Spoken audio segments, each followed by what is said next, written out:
नमस्कार दोस्तों, मैं वैभव हंसराज आपका स्वागत करता हूं तक्षशिला ट्यूटोरियल के ऑनलाइन चैनल पे।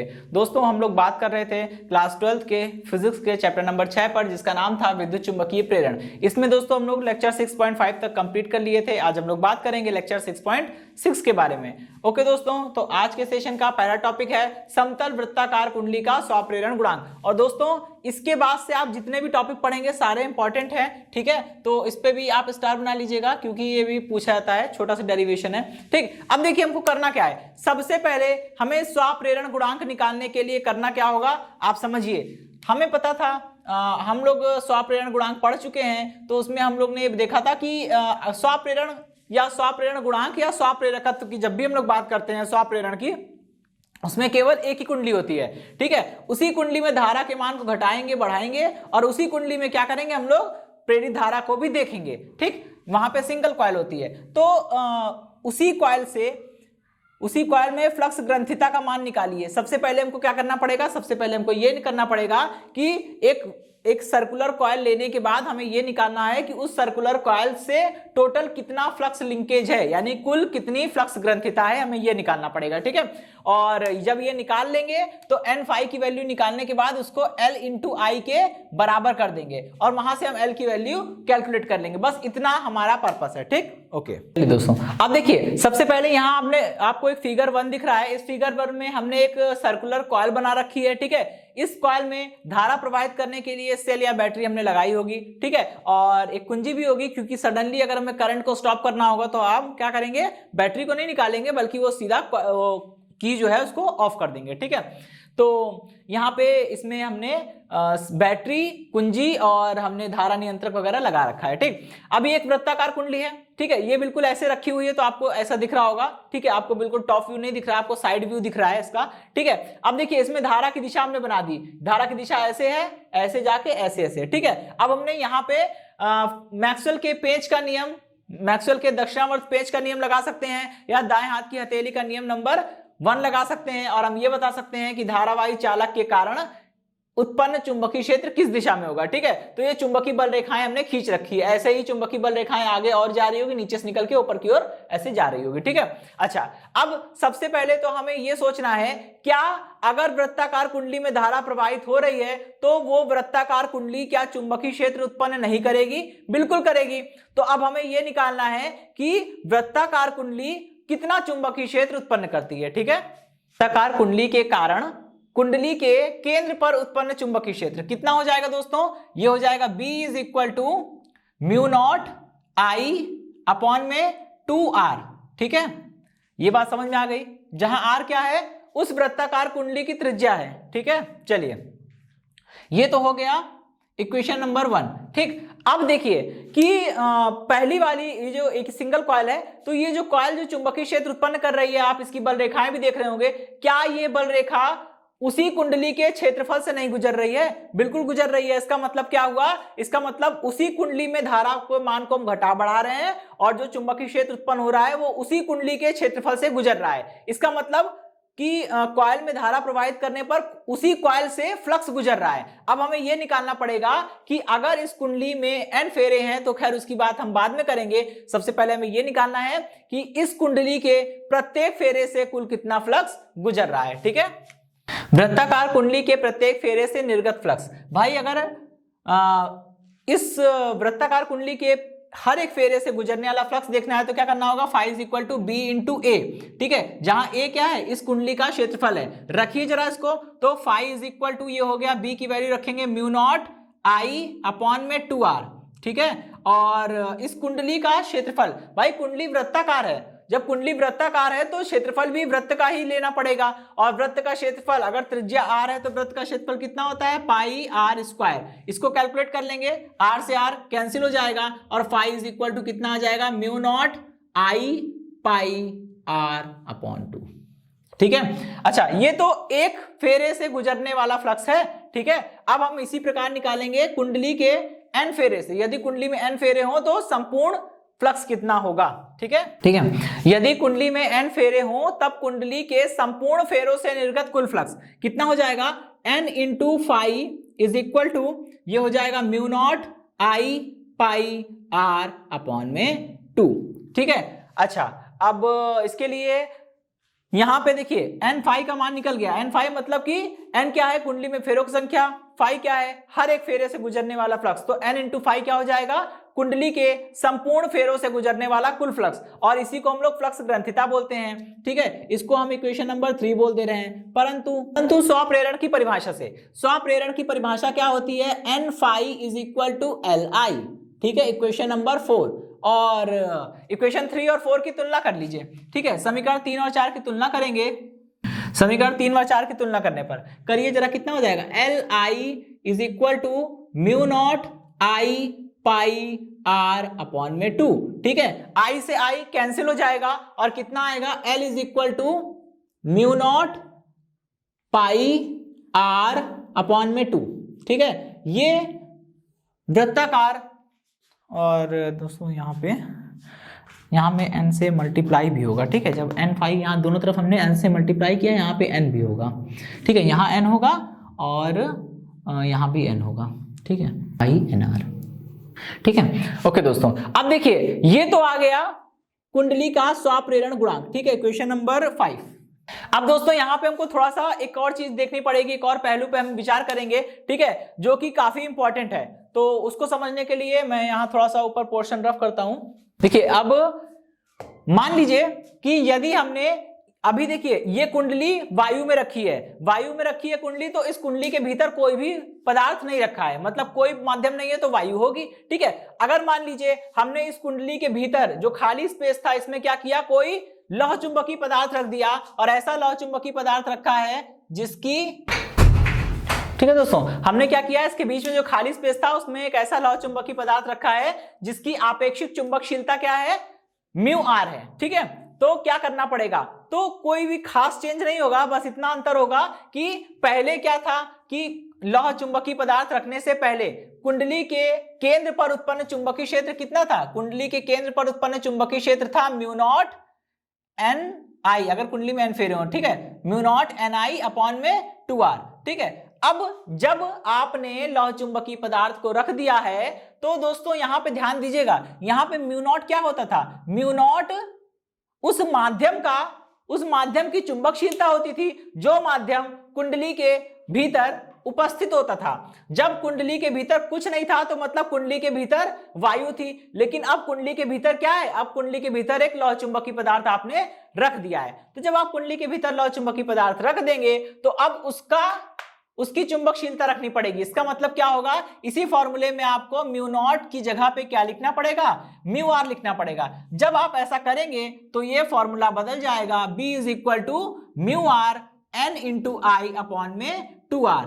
ठीक है, यहां से आप इसकी वैल्यू रखिए, B is equal to mu nought और, ठीक है, म्यू इंटू, देखिए म्यू को आप रिप्लेस करेंगे, म्यू नॉट को रिप्लेस करेंगे म्यू से। ठीक है, तो ये इतना हो जाएगा। और दोस्तों यहाँ पे एक और फॉर्मूला होता है, वो होता है कि mu is equal to mu R is equal to mu upon में म्यू नॉट।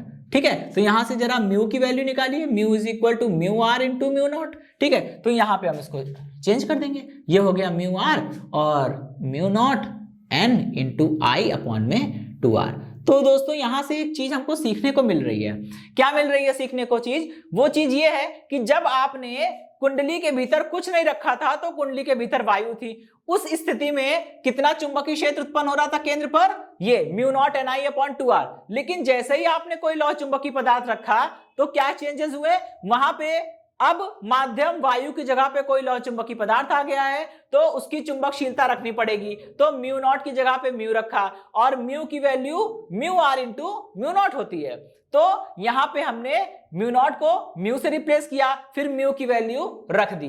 अब आप देख पा रहे होंगे कि यहां पे देखिए B is equal to mu R times mu nought N I upon 2r आया। ठीक है, और इतना तो पहले भी आ रहा था, लेकिन यहां पे म्यू आर एक्स्ट्रा आ रहा है। और दोस्तों लौह चुंबकीय पदार्थ के लिए म्यू आर का मान हजारों में होता है, हजारों में, 10,000 में, इतनी ज्यादा संख्या में होता है। तो आप समझ रहे होंगे कि अब चुंबकीय क्षेत्र जो है वो पहले वाले चुंबकीय क्षेत्र की तुलना में म्यू आर गुना बढ़ गया है, और लौह चुंबकीय पदार्थों के लिए म्यू आर का मान बहुत ज्यादा होता है। इसका मतलब ये हुआ कि अगर कोई आपसे पूछेगा कि आप मान लीजिए ये कुंडली है, ठीक है, इस कुंडली में क्या कर रहा है, हमको इस कुंडली में धारा प्रवाहित करी और केंद्र पर चुंबकीय क्षेत्र का मान हमने कैलकुलेट कर लिया। अब कोई आपसे पूछेगा कि अगर हमें चुंबकीय क्षेत्र का मान बढ़ाना है, केंद्र पर उत्पन्न होने वाले चुंबकीय क्षेत्र का मान बढ़ाना है, तो हमें क्या करना होगा या हम क्या कर सकते हैं? देखिए, तरीके तो बहुत हैं। पहला तरीका तो ये होता है कि आप धारा के मान को बढ़ाइए, लेकिन दोस्तों अगर हम लोग कुंडली में धारा के मान को बढ़ाएंगे तो कोई भी फायदा नहीं है, क्योंकि ये काम तो सभी करते हैं और एक्चुअल में जो आपसे पूछेगा वो ऐसा बोलेंगे भी वो आपको कि अगर हम आपको कुंडली में धारा बढ़ाने की इजाजत ना दें, मतलब कुंडली में बिना धारा के मान को बढ़ाए केंद्र पर उत्पन्न होने वाले चुंबकीय क्षेत्र को कैसे बढ़ाएंगे, तो क्या करना होगा? उसके भीतर एक लौह चुंबकीय पदार्थ रखना होगा और जैसे ही आप लौह चुंबकीय पदार्थ रखेंगे आप पाएंगे कि चुंबकीय क्षेत्र जो है वो पहले वाले चुंबकीय क्षेत्र का म्यू गुना बढ़ गया है। ठीक है, ओके। अब यहां पे आइएगा, थर्ड वाले समीकरण में भी आप यही चेंज करेंगे और जब थर्ड वाले समीकरण में आप ये चेंज करेंगे तो L इज इक्वल टू कितना हो जाएगा? म्यू नॉट की जगह पे म्यू रखना पड़ेगा। म्यू नॉट की जगह पे म्यू रखिए, बाकी सब कुछ ऐसे ही उतार दीजिए। अब अगले स्टेप में क्या होगा? L is equal to mu R अलग हो गया, mu nought pi N R upon 2। ठीक है, इसका मतलब ये हुआ कि यहां पे देखिए अब जो है स्वप्रेरण गुणांक जो है वो पहले वाले स्वप्रेरण गुणांक का म्यू आर गुना बढ़ गया है और लौह चुंबकीय पदार्थों के लिए म्यू आर का मान बहुत ज्यादा होता है। ठीक है, इसका मतलब अब कुंडली का स्वप्रेरण गुणांक बढ़ गया। ठीक, तो कुंडली का स्वप्रेरण गुणांक कुंडली के पदार्थ पर निर्भर करता है, साथ ही साथ उसके चारों तरफ के माध्यम पर भी निर्भर करता है। अगर आप लौह चुंबकीय पदार्थ रखेंगे तो L का मान बढ़ जाएगा। ठीक, और यहाँ पे L का एक और महत्व होता है दोस्तों कि जब आप कुंडली में धारा के मान को बढ़ाते हैं तो कुंडली धारा के मान में होने वाली वृद्धि का विरोध करती है और कुंडली के इसी गुण यानी L यानी स्वप्रेरकत्व को, कुंडली के इसी गुण यानी स्वप्रेरकत्व को क्या बोलते हैं? विद्युत का जड़त्व बोलते हैं। ठीक है, तो ये शब्द बड़ा इंपॉर्टेंट है जो L के लिए डिजाइन किया गया है कि विद्युत का जड़त्व क्या होता है? कुंडली के स्वप्रेरण गुणांक को ही विद्युत का जड़त्व कहते हैं। ठीक है, ओके दोस्तों, तो ये टॉपिक कंप्लीट होता है। अब हम लोग मूव करेंगे अपने अगले टॉपिक की ओर। ओके दोस्तों, देखिए हमारा जो नेक्स्ट टॉपिक है वो क्या है? दो समतल वृत्ताकार कुंडलियों के मध्य अन्योन्य प्रेरण गुणांक। यहां पे आप देख रहे हैं जब भी बात होगी अन्योन्य प्रेरण गुणांक की या अन्योन्य प्रेरण की तो समझ जाइएगा कम से कम दो कॉइल तो चाहिए। ठीक है, तो यहां भी दो कॉइल हैं और दोनों ही वृत्ताकार हैं। ठीक है, एक बड़ी कॉइल है जिसकी त्रिज्या है R2 और एक छोटी कॉइल है जिसकी त्रिज्या है R1। बड़ी वाली कुंडली जिसकी त्रिज्या R2 है वो बाहर रखी है और छोटी वाली कुंडली अंदर रखी होगी, वो तो सामान्य सी बात है। ठीक है, अब हम लोग करेंगे क्या?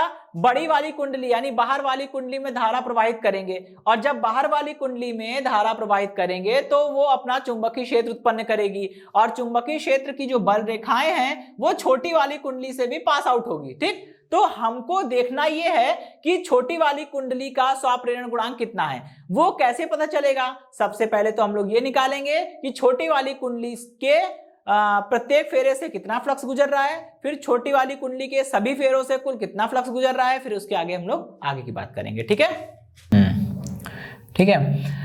R2 त्रिज्या वाली कुंडली के कारण केंद्र पर उत्पन्न चुंबकीय क्षेत्र निकालिए भाई, कितना हो जाएगा? जब देखिए दूसरी वाली कुंडली में धारा के मान को हम I2 बोल रहे हैं। ठीक है, दूसरी वाली कुंडली के लिए सब कुछ 2 करके लेंगे और फर्स्ट वाली कुंडली के लिए सब कुछ 1 ठीक, चलिए तो दूसरी वाली कुंडली की त्रिज्या R2 है और दूसरी वाली कुंडली के कारण, ठीक है, कुंडली के कारण केंद्र पर उत्पन्न चुंबकीय क्षेत्र B2 हो गया। B2 इज इक्वल टू कितना होता है दोस्तों? म्यू नॉट N, और हमने मान लिया कि दूसरी वाली कुंडली में फेरे कितने? N2 हैं और प्राइमरी कॉइल यानी कि प्राथमिक कुंडली में फेरे हैं N1। ठीक है, तो दूसरी वाली कुंडली में फेरे हैं N2। तो फॉर्मूला होता है दोस्तों किसी वृत्ताकार कुंडली के कारण केंद्र पर उत्पन्न चुंबकीय क्षेत्र का फॉर्मूला होता है म्यू नॉट Ni अपॉन में 2R। लेकिन दूसरी कुंडली की बात हो रही है तो N की जगह N2 आ जाएगा, धारा I की जगह I2 आ जाएगी और अपॉन में त्रिज्या लिखनी है दोस्तों। त्रिज्या कितनी है? दूसरे वाली कुंडली की त्रिज्या है R2, तो ये R2 हो जाएगी। Question number 1। ठीक, अब हमको ये देखना है हमको कि दूसरी वाली कुंडली के कारण जो केंद्र पर जो क्षेत्र उत्पन्न हुआ है, ठीक है, वो बल रेखाएं प्राथमिक कुंडली से गुजर रही है। तो अब हमें यह देखना है कि प्राथमिक कुंडली के एक फेरे से कितना फ्लक्स गुजर रहा है, फिर प्राथमिक कुंडली के सभी फेरों से कुल कितना फ्लक्स गुजर रहा है। इसी तरह से हम लोग आगे बात करेंगे। ठीक है, प्राथमिक कुंडली यानी R1 त्रिज्या वाली कुंडली की बात हो रही है, ठीक है, के प्रत्येक फेरे से निर्गत फ्लक्स कैसे निकालेंगे दोस्तों? जब देखिए प्राथमिक कुंडली के लिए आपने सब कुछ 1 लिया है, तो प्राथमिक कुंडली के हर एक फेरे से गुजरने वाला फ्लक्स φ1 हो गया। φ1 इज इक्वल टू कैसे मिलेगा? B2 मतलब दूसरी कुंडली का चुंबकीय क्षेत्र इनटू A1 मतलब प्राथमिक कुंडली का क्षेत्रफल। ठीक, चलिए इसको कैलकुलेट किया जाए। φ1 इज इक्वल टू B2 की जगह वैल्यू रखिए μ0 N2 I2 अपॉन में R2 2R2, ठीक है, मल्टीप्लाइड बाय A1 मतलब प्राथमिक कुंडली का क्षेत्रफल। प्राथमिक कुंडली वृत्ताकार है तो वृत्त का क्षेत्रफल होता है पाई आर स्क्वायर, R होती है त्रिज्या, प्राथमिक कुंडली की त्रिज्या R1 है तो R1 का स्क्वायर। ठीक है, इतनी बात समझ में आ गई। ये तो प्राथमिक कुंडली के एक फेरे से गुजरने वाला फ्लक्स है। अब हमको क्या करना है? प्राथमिक कुंडली के सभी फेरों से गुजरने वाला फ्लक्स निकालना है। ठीक है, प्राथमिक कुंडली के N1 फेरों से निर्गत कुल फ्लक्स। अब देखिए प्राथमिक कुंडली के N1 फेरों से निर्गत कुल फ्लक्स निकालना है तो भाई सीधी सी बात है, अगर एक फेरे से φ1 फ्लक्स गुजर रहा है तो N1 फेरों से कितना फ्लक्स गुजरेगा? N1 into φ1। तो आप यहां कर दीजिए N1 into φ1 is equal to, ठीक है, कितना हो जाएगा? N1 को ऐसे ही रहने दीजिए और φ1 की वैल्यू यहां से उठा के रख दीजिए। ये क्वेश्चन नंबर 2 मान लिया हमने, तो इसकी वैल्यू यहां से पुट कर दीजिए। कितना हो जाएगा? μ0 N2I2 और पाई R1 का स्क्वायर, ठीक है, अपॉन में 2R2। ठीक है, अच्छा अब इसको कैलकुलेट कर लेते हैं। ठीक, कितना हो जाएगा ये? अच्छा N1 इंटू φ1, ठीक है, N1 into φ1 is equal to, ये हो जाएगा M इंटू I2। ये कहां से आया? अन्योन्य प्रेरण की परिभाषा से आया कि प्राथमिक कुंडली में जो फ्लक्स ग्रंथिता होती है उसका मान जो होता है वो M इंटू I2 के इक्वल होता है। ठीक है, तो यहां से मैंने ये लिख लिया। अब देखिए यहां पे क्या होगा? I2 कैंसिल भी होने वाले हैं। ठीक है, जो बचा है उसको लिखता हूं पहले। N1 μ0 N1 N2 हो गया, I2 हो गया, पाई R1 का स्क्वायर हो गया, अपॉन में 2R2 हो गया। ठीक है, अच्छा अब देखिए I2 से I2 कैंसिल हो जाएगा और कैंसिल होने बाद जो रिजल्ट आएगा वो होगा is equal to μ0 N1 N2 pi R1 का स्क्वायर डिवाइडेड बाई 2R2। ठीक है, ओके दोस्तों, ठीक है दोस्तों, तो इसी के साथ ये टॉपिक समाप्त होता है। आज के सेशन से जुड़े नोट्स प्राप्त करने के लिए डिस्क्रिप्शन में दिए गए लिंक पर जाके क्लिक कीजिए। ओके दोस्तों, आज के सेशन में इतना ही, मिलता हूं नेक्स्ट सेशन में। धन्यवाद।